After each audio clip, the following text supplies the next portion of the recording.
Bienvenidos y bienvenidas a la primera serie de entrevistas en torno a mitos y realidades, en torno a las encuestas de opinión pública. Estamos acá con Carlos De Angelis, profesor de la carrera de Sociología y director del Centro de Opinión Pública de Estudios Sociales de la Facultad de Ciencias Sociales, y con Pablo Romá, sociólogo, director de la consultora Circuitos. Pablo, en tu experiencia profesional, en el ámbito privado como consultor político, consultor de opinión pública, ¿qué es una encuesta de opinión pública y qué tipos de encuestas suelen hacer? Bueno, en primer lugar, gracias por la invitación. Bueno, nosotros trabajamos con distintas herramientas de recolección de datos. Digamos, las encuestas, digamos, son un aspecto de nuestro trabajo. También tenemos trabajo en otras técnicas, en otras metodologías, tanto cuantitativas como cualitativas. Y nosotros, digamos, pensamos que la herramienta de la consultoría y en particular la de las encuestas tiene que ver con una intención para poder pensar, reflexionar, sobre todo, digamos, cuestiones que hacen a la cuestión política y sobre todo tener un análisis, una perspectiva de lo que opina la sociedad respecto a algunas cuestiones de interés, fundamentalmente, digamos, más que nada las vinculadas a las electorales, pero también distintos temas de opinión. ¿Qué se suele preguntar en estas encuestas? Bueno, nosotros... ¿O qué buscan observar de la realidad? Nosotros, ahí hay distintos elementos que hay que tener en cuenta, digamos, ¿no? Uno es, primero, para quién uno hace la encuesta. Creo que eso es una variable a tener en cuenta. Yo creo que eso también define mucho, en este caso, el cuestionario. Digamos, uno puede trabajar para un dirigente, para una fuerza política, y ahí, bueno, las cuestiones que se plantean tienen que ver más con esos intereses. Después, digo, muchas, bueno, o algunas consultoras, tanto acá o en el extranjero, trabajan para medios de comunicación.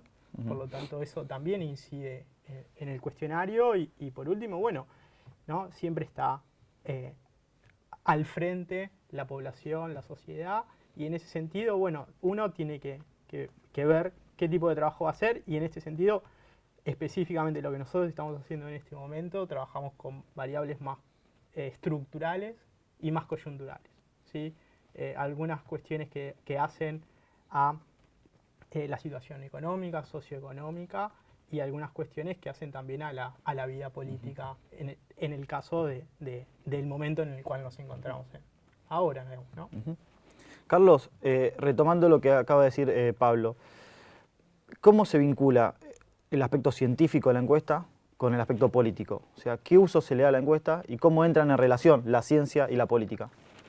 Claro, la idea de bueno, también gracias por la invitación. En principio, el instrumento, la idea de las estrategias cuantitativas se basan en supuestos fuertes que genera la estadística, el muestreo, es decir, tiene un aval científico bastante delineado. Y esto se hace difícil también de compilar con el uso político de la encuesta. Cuando uno va generando y experimentando y teniendo bajo la espalda gran cantidad de trabajos, te das cuenta que hay formas sutiles de buscar determinada información, de hacer diferentes preguntas, pueden generar diferentes respuestas. Entonces ahí el campo científico pasa a dejar lugar al campo político y al campo, sobre todo al campo mediático, ¿no? que hoy en día empieza a incidir fuertemente en la encuesta cuando se transforma en un instrumento de campaña electoral. Ahí, digamos, los libros de estadística a la basura y es como que empieza una nueva discusión. Y estos usos políticos, porque siempre se habla o de los medios o de los candidatos. Ahora, el encuestado, a la hora de responder, ¿tiene algún tipo de cálculo o un uso político o usa eso como un tipo de instrumento de alguna manera? Claro, porque el abuso de la situación de encuesta, buscando imponer determinada intención de voto en la población, también le llega al encuestado.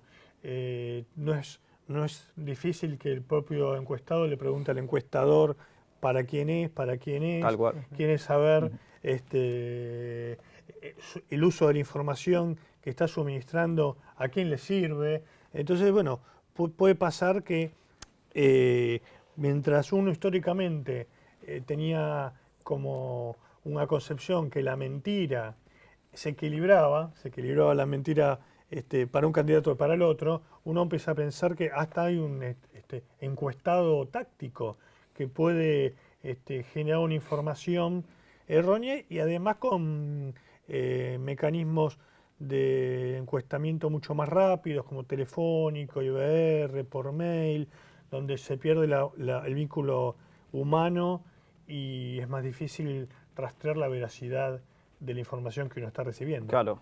Y ese porcentaje es un porcentaje oculto. ¿Hay una forma de detectar cuánta cantidad de los encuestadores funcionan tácticamente y cuántos no? El día de la elección te das cuenta. La encuesta electoral tiene esa cuestión particular que se da prácticamente en muy pocos campos de las ciencias sociales, que es tener el parámetro. El día que se abren las urnas y se cuentan los votos, se terminó todo sondeo y ahí está la realidad. Claro. Y se va a comparar. Cuando vos decís hasta en encuestas serias y consistentes, la desocupación son muestras y nadie tiene el otro número, ¿no? Nadie tiene la verdad para contrastarlo. El día de la elección se terminaron todos los debates. No, claro. Y además hay otra cuestión que me parece que es un problema que tenemos todos los que nos dedicamos a esto, es que nosotros trabajamos sobre la opinión de las personas encuestadas. Y me parece que entre la opinión y el comportamiento hay una distancia que está ahí, digamos, ¿no? Que hay que tenerla en cuenta. Ahora bien, ¿cómo se trabaja esa distancia? Bueno, tiene que ver un poco con esto que decíamos, las distintas estrategias cuantitativas, cualitativas, porque también hay algunas cuestiones que aparecen. Bueno, la gente miente, dicen, bueno, no, en el sentido más honesto te preguntan para quién es, para qué la vas a usar, pero después hay, digamos, respuestas, excusas, ¿no? O frases hechas que dicen, bueno, la gente nos mintió en la encuesta, definió al último momento en el cuarto oscuro. Sí, además un creciente número de gente que no va a votar, y participa de la encuesta. Y en ese sentido, vos tenés que asumir que los que no van a votar votarían igual que los que van. Exactamente. Y no lo sabés. Y en ese sentido, cómo trabajar esa brecha, digamos, ¿no? Esa distancia entre el comportamiento y la opinión, fundamentalmente teniendo en cuenta, bueno, un poco lo que decíamos, elementos técnicos, metodológicos y de análisis, ¿sí? Porque también el otro punto que queda pendiente es el análisis, digamos, ¿no? Porque se habla de las encuestas, pero también nosotros como consultores, como analistas, tenemos esa responsabilidad de cómo analizamos los números, porque si no también caemos en la sumisión del dato tal cual viene, digamos, ¿no?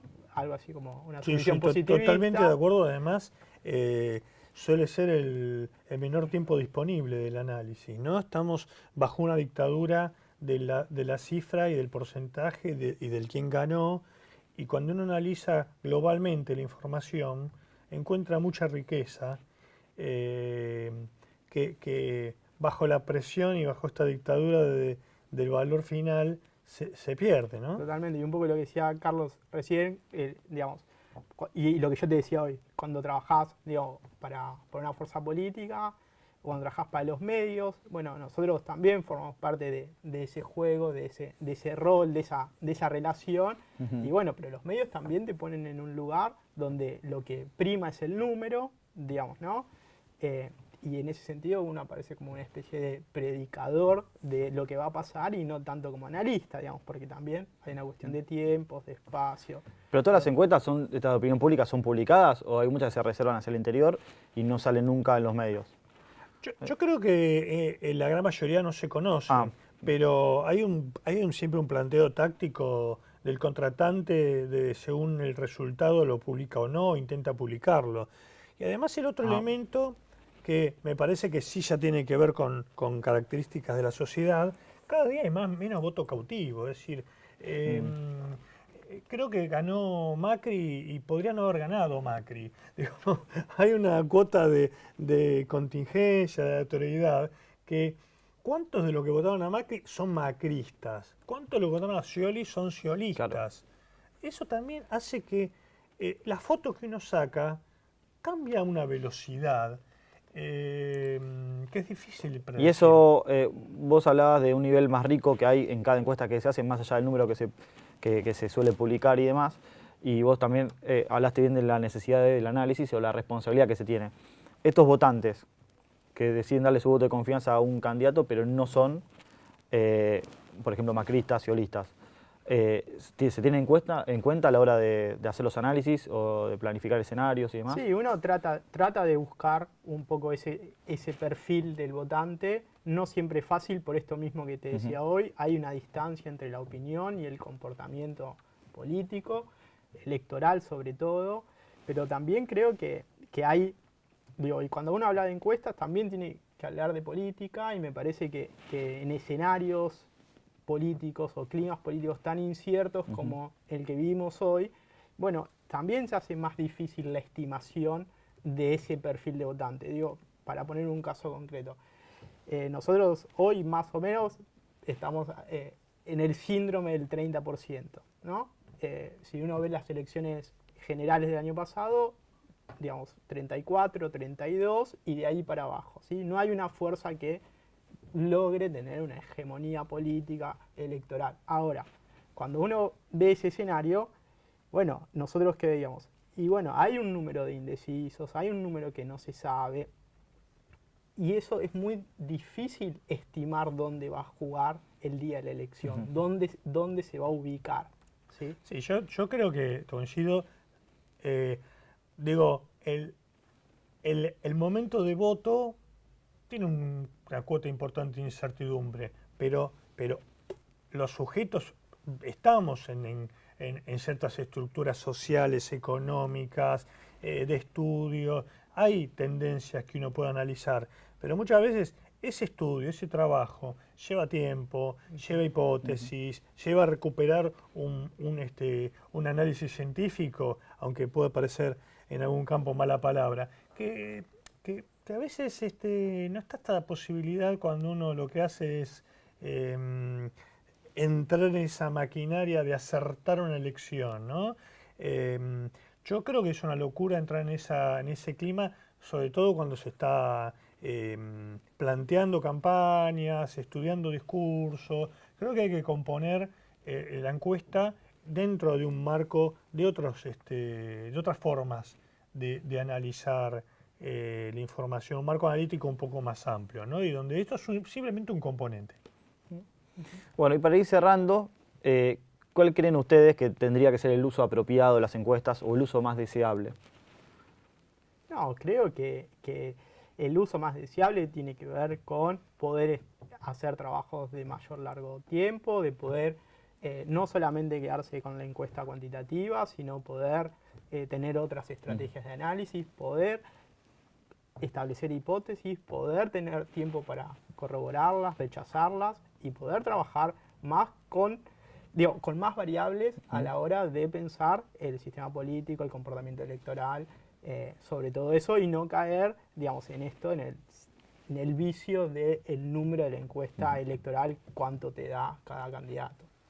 Sí, además, creo que también hay que evitar el nuevo mito del subjetivismo, ¿no? Que todo puede parecer una cosa simplemente de un punto de vista. Creo que la encuesta cuantitativa es valiosísima para cualquier sociedad. No hay otra forma de saber cuántos pobres hay en un país.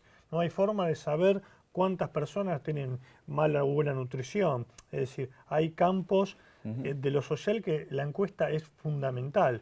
Ahora, cuando nos vamos al campo de la encuesta política, y particularmente la electoral y la campaña, empiezan a aparecer todos estos elementos que me parece que el consultor, quien está elaborando, tiene que tener la capacidad de poner ciertas reglas de juego, porque si no va a terminar dando información, no digo errónea, pero no del todo precisa que se necesita. Bueno, muchísimas gracias. Gracias, Pablo. Gracias, Carlos, por acompañarnos en esta primer serie de entrevistas que estamos haciendo. Esperamos verlos pronto.